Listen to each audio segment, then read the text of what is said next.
My daughter has been telling everyone I abandoned her years ago for my new family, but she actually chose to live with her father for the child support money. So I did this at her engagement party, and she called me crying the next day. Am I the idiot for considering exposing my daughter's lies at her engagement party? Throwaway account. BC, my daughter knows my main, and this is all pretty personal stuff, obviously. I, female, 48, am really upset with my daughter Victoria, female, 26, and I don't know if I'm being crazy or if I have a right to be this upset. I met my ex-husband Philip, male, 50, in college. I was working at a campus coffee shop, and he would come in every Tuesday and Thursday after his economics class. We started dating junior year and got married young. I was 21, he was 23, right after graduation. I had Victoria when I was 22.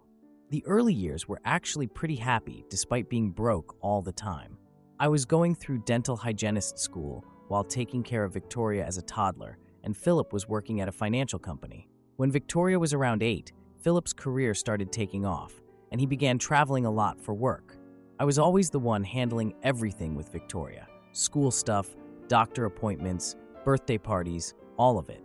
When Victoria was 14, I found out Philip had been having an affair with some woman from work for almost 2 years. I didn't even find out because I caught them. The woman's husband contacted me with proof. I was completely surprised. Looking back, there were signs, but I trusted him, so I ignored them all. The divorce was awful.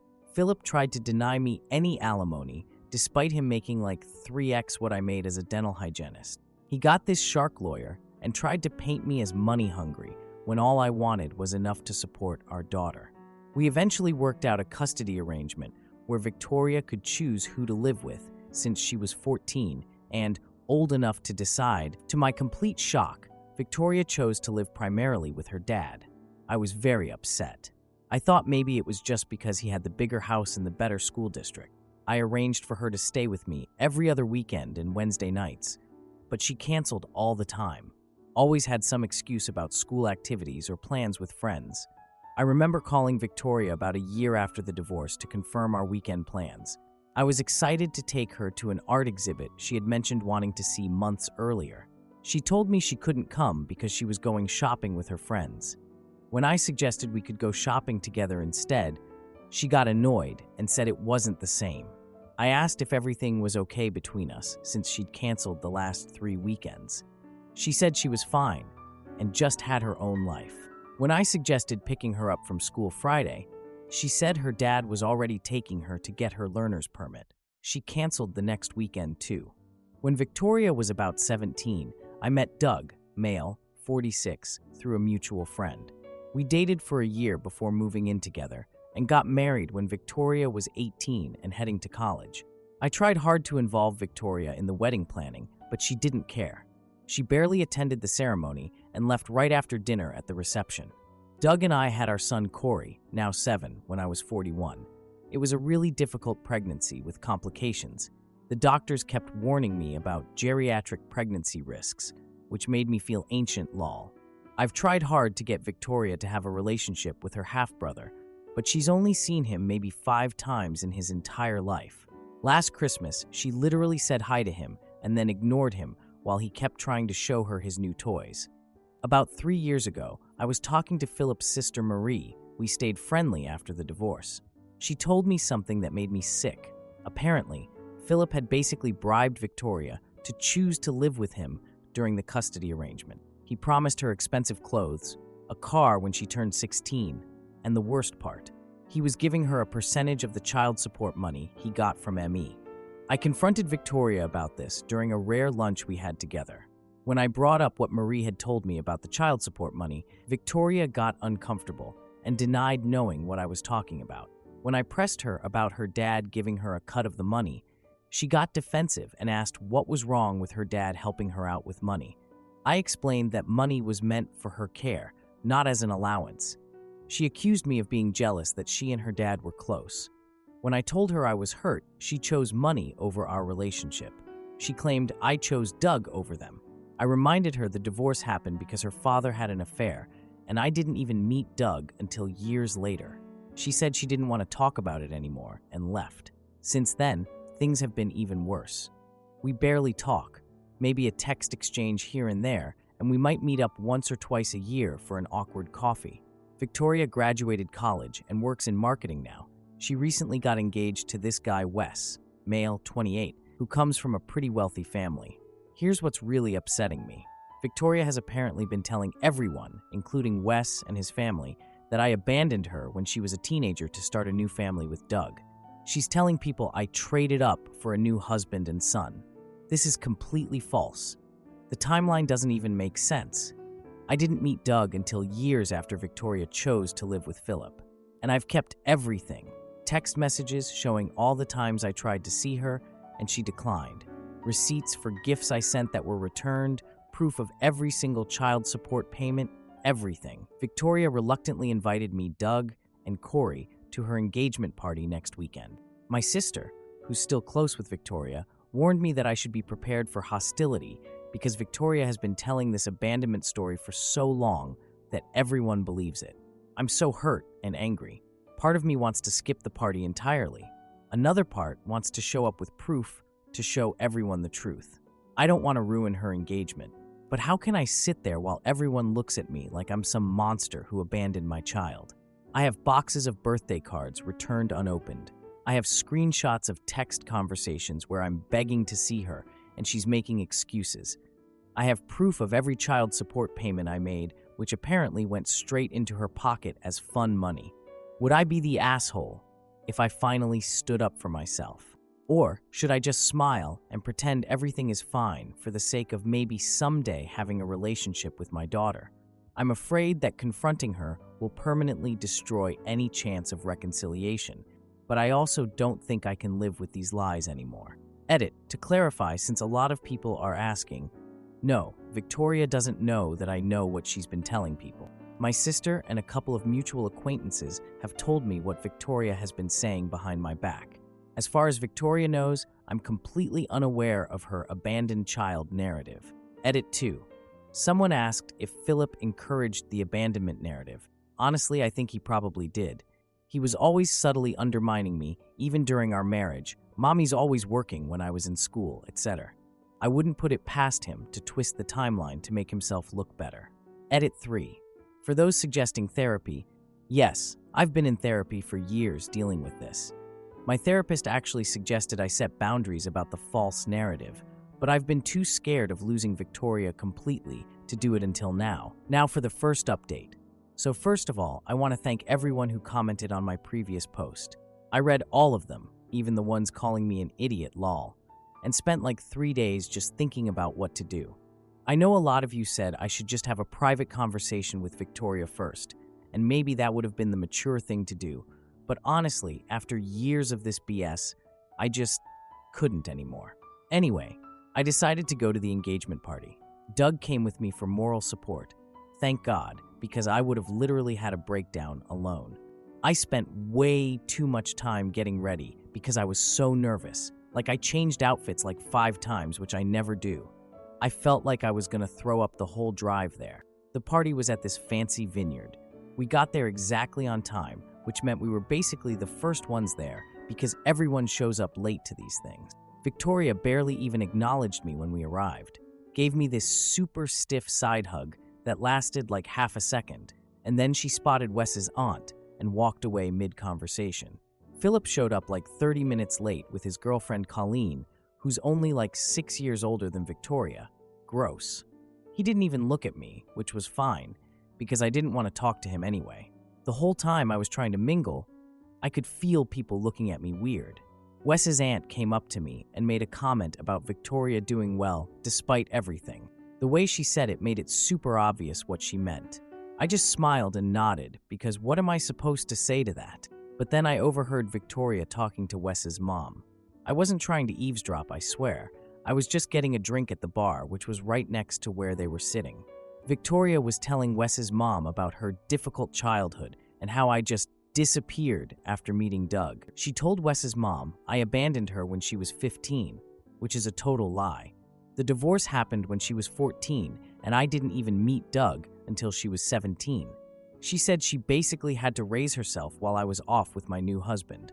The worst part was seeing Wes's mom being all sympathetic while Victoria fake wiped away a tear. I know her fake crying from when she was little. Victoria said she still wanted me at her wedding, despite everything, like she was doing me some huge favor. I was literally shaking by this point. So, I had come prepared. I'm not proud of this, but after my last post, I put together a USB drive with all the evidence I'd been keeping. The custody documents, bank statements showing child support, screenshots of all her canceled plans, photos of returned gifts, everything. I even found an email from when Victoria was 16, where Philip accidentally copied me on a message to her about your portion of the child support, with a breakdown of how much she'd get that month. When it came time for toasts, the best man went first, then Wes's dad, and then they asked if anyone else wanted to say something. I didn't plan to speak initially, but after hearing all those lies, I couldn't sit there anymore. I went up to the microphone and congratulated Victoria and Wes. Then I said I needed to address something that's been weighing on me for years, the stories about me abandoning Victoria. The room got so quiet. Victoria's face went completely white. I connected my laptop to the projector they were using for the photo slideshow and just showed everything. The timeline of the divorce and custody arrangement, the bank statements, the texts where I begged to see her and she made excuses, the returned gifts, the email about her getting my child support money. I finished by saying I wished Victoria and Wes happiness, but I couldn't allow lies to be the foundation of their marriage.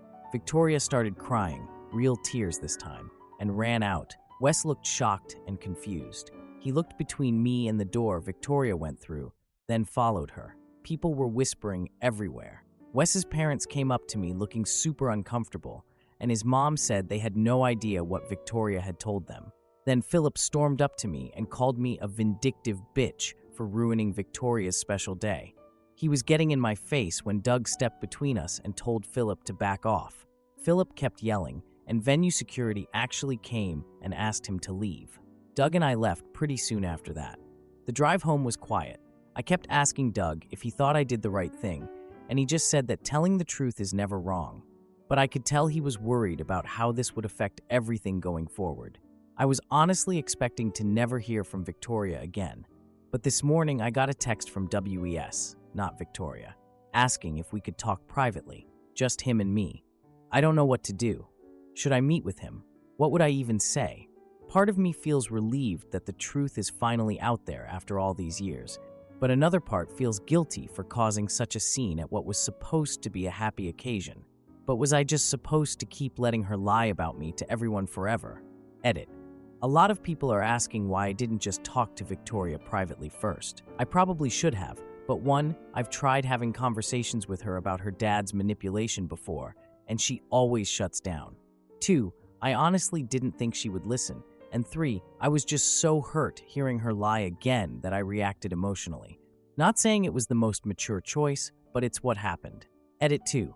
Some people are asking if I had warning that Victoria was telling these lies. Yes, my sister, who's still close with Victoria, warned me before the party that Victoria had been telling everyone I abandoned her.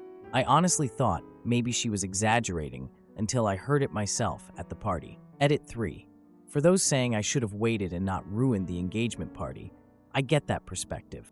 But after years of being painted as the villain while I was sending child support checks that went into her pocket as fun money, I just reached my breaking point. Maybe that makes me an AH, but I couldn't take one more person looking at me like I was a monster. Edit 4. Wow, this blew up overnight. To answer some common questions, yes, I'm going to meet with Wes. We're getting coffee tomorrow morning. And no, I haven't heard directly from Victoria yet, just that text from Wes asking to talk. Now for the second update. So first I want to thank everyone who commented on my last post. I was honestly kind of overwhelmed by how many people responded. A lot has happened in the weeks since the engagement party incident, and I'm still processing everything, to be honest. The morning after the engagement party, I was making Corey's favorite blueberry pancakes. The kid is obsessed with them, when my phone rang. I literally almost burned the whole batch because my hands started shaking so bad when I saw Victoria's name on the caller ID. I haven't gotten a direct call from her in years. We usually just text, and even that's rare. I answered it, and there was this long pause before she started talking. She was crying right away, which made me immediately feel guilty, even though I know I shouldn't. She asked how I could humiliate her like that. I was prepared for her to be angry, but hearing her upset made me feel awful. I tried to stay calm and told her I couldn't let her keep lying about me. She got more upset and said I was jealous of her happiness and trying to ruin everything good in her life. So I asked her why she felt the need to lie about our past and what she got out of telling everyone. I abandoned her when she knows that's not what happened. She kept saying I didn't understand what it was like for her, and I reminded her that she chose to live with Philip for the cars and clothes and money. And then there was this really long silence on the phone, like so long I thought maybe she hung up. Then in a really small voice, she told me her dad had told her I didn't want her. I literally had to sit down. I mean, I knew Philip was manipulative, but hearing that he told our daughter I didn't want her, I told her that wasn't true at all, and that I fought for her, and I had all the court documents to prove it.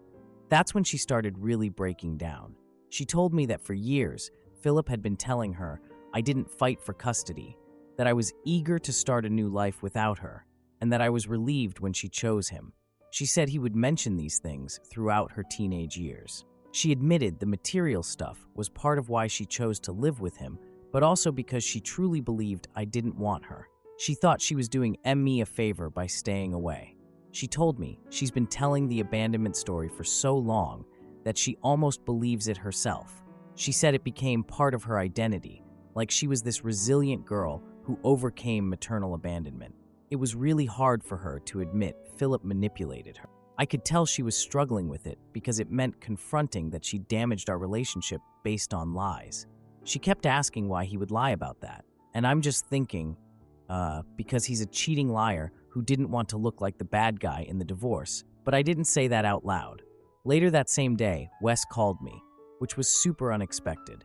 He apologized for believing the worst about me without ever hearing my side.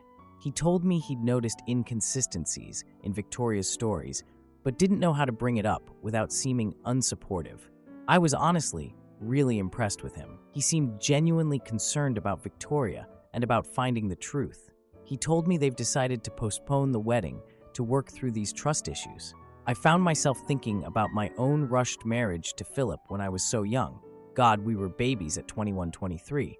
Maybe this pause will give them time to build a stronger foundation than Philip and I ever had. Oh, and Philip has been calling and threatening legal action for defamation, which is hilarious because everything I showed was 100% factual. His lawyer must have told him he has no case because the calls stopped after a few days. What's been kind of nice is that several extended family members who've been cold to me for years have reached out to apologize for believing Philip and Victoria's version of events. My cousin Jen, who I was super close with before the divorce, actually called me crying, saying she should have known better. About a week after the phone call, Victoria and I met for coffee. I got there early and found a table in the corner because I didn't want to have this conversation where everyone could hear us. When she walked in, I could tell she'd been crying. Her eyes were all puffy. I wasn't sure if I should hug her or what, but she came right over and hugged me, and held on longer than she has in years. We sat down, and it was so awkward at first. Neither of us knew how to start. She told me she didn't even know what was real anymore, which broke my heart. I told her I'd answer any questions she had about the past, completely honestly. She asked why I didn't try harder to make her stay with me after the divorce. That hit me hard because I've asked myself the same question a million times. I explained that I thought forcing her would only push her further away and that I was trying to respect her choice even though it hurt me, and that maybe that was a mistake. She started crying again and said she was just a kid making a stupid decision, and I said we both made mistakes, because we did. Maybe I should have fought harder. I don't know. Then she admitted she was jealous of Corey getting the stable family she never had, that seeing me with Doug and Corey made her feel like she'd been replaced with a better version, her words. I told her that wasn't true at all, and that I'd always wanted her to be part of our family. I invited her to become more involved in Corey's life, and she agreed, and said he shouldn't have to pay for our mistakes, which was probably the most mature thing I've ever heard her say. We agreed to start meeting regularly to rebuild our relationship, and we have been. It's been about 3 weeks now, and we're making progress. It's not perfect or anything, but it's something. Victoria agreed to attend family therapy with me. We've only had 2 sessions so far, but the therapist seems good.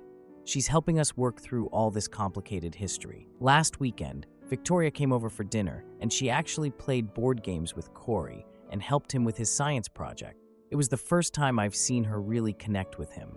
Doug told me later he had to go to the bathroom to cry a little because it meant so much to him to see that.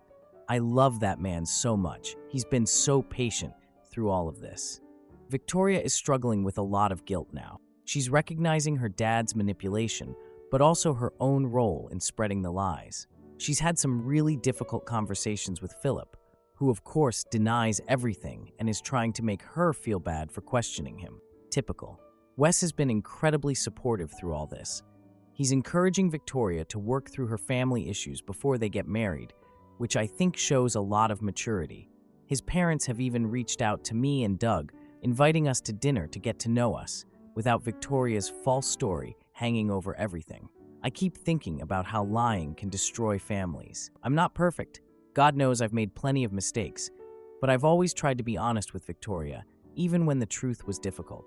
I'm hopeful about our future relationship, but I'm also realistic that rebuilding trust will take years, not weeks.